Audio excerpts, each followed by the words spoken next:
fast sometimes, you go false sometimes, you won't understand. Never go they try, but you go there alright. You are in safe hands.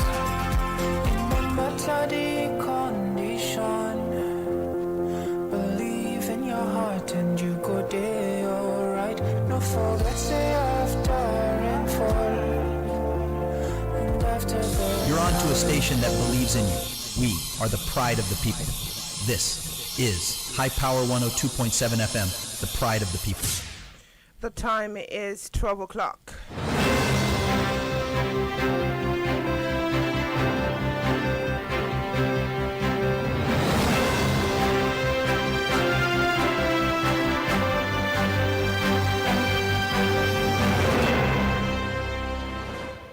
Good afternoon, here is iPower 102.7 FM Media News. I am Inioluwa Adekoya. First, the headlines. Aiyedatiwa task Ondo on ethical leadership. Federal government to prosecute Benue killing suspects. On the foreign scene, female president-elect projects confidence. And in sports, Alvaro Arbeloa praises team. Details of this and more in a moment. Please stay tuned.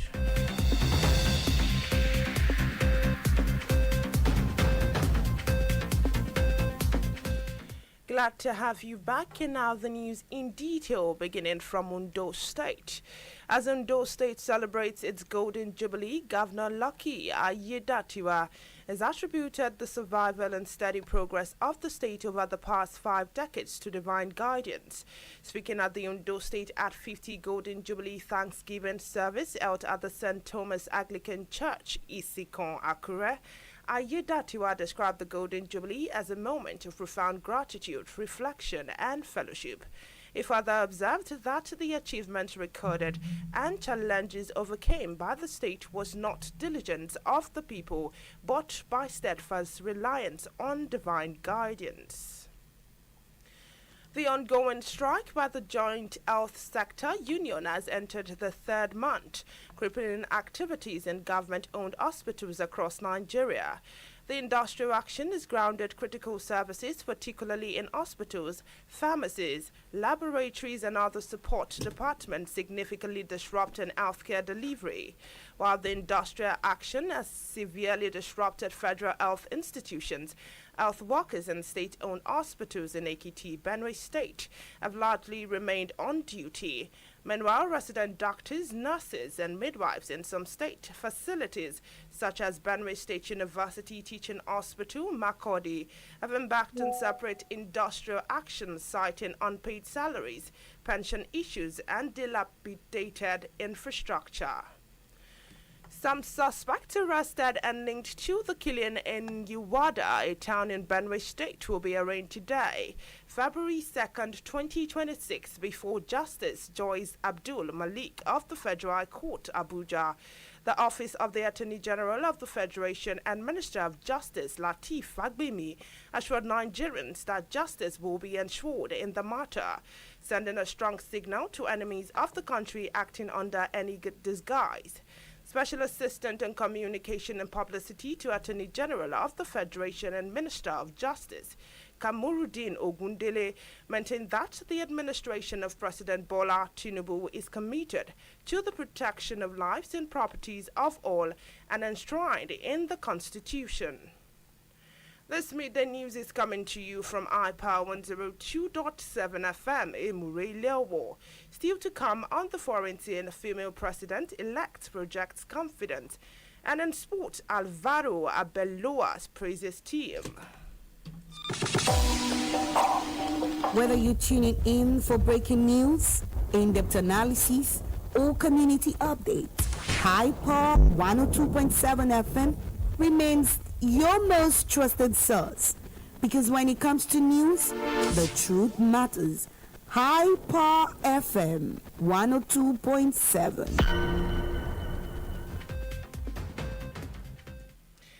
Glad to have you back, and now to the foreign scene. Congolese President Felix Tshisekedi has reaffirmed his commitment to inclusive and peaceful dialogue between all people in the Democratic Republic of Congo. His comments came as fighting continues in the east of the country between army and Rwanda-backed M23 rebels. The idea of inter-Congolese national dialogue has also been promoted by Angolan President João Lourenço lately.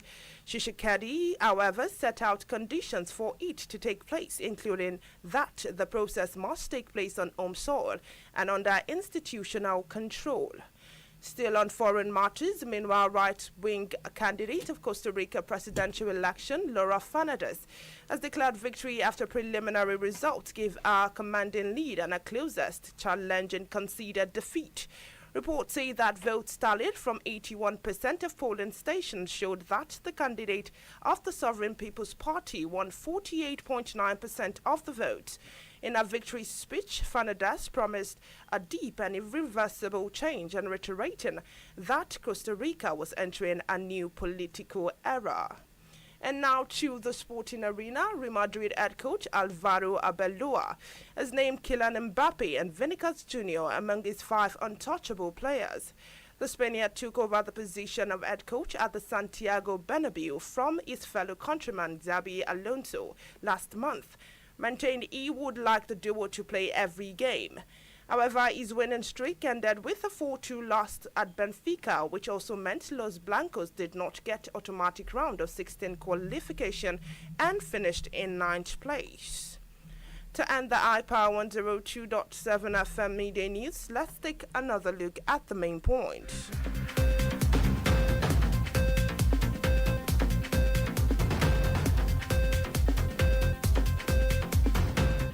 We told you in the course of the bulletin that as Ondo State celebrates its Golden Jubilee, Governor Lucky Aiyedatiwa has attributed the survival and steady progress of the state over the past 5 decades to divine guidance.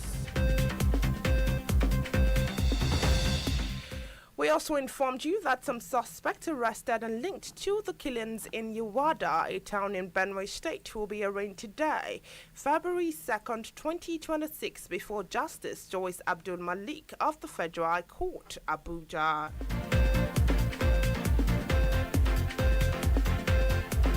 On the foreign scene, we informed you that right-wing candidate of Costa Rica presidential election, Laura Fernandez, has declared victory after preliminary results gave her a commanding lead and a closest challenger conceded defeat.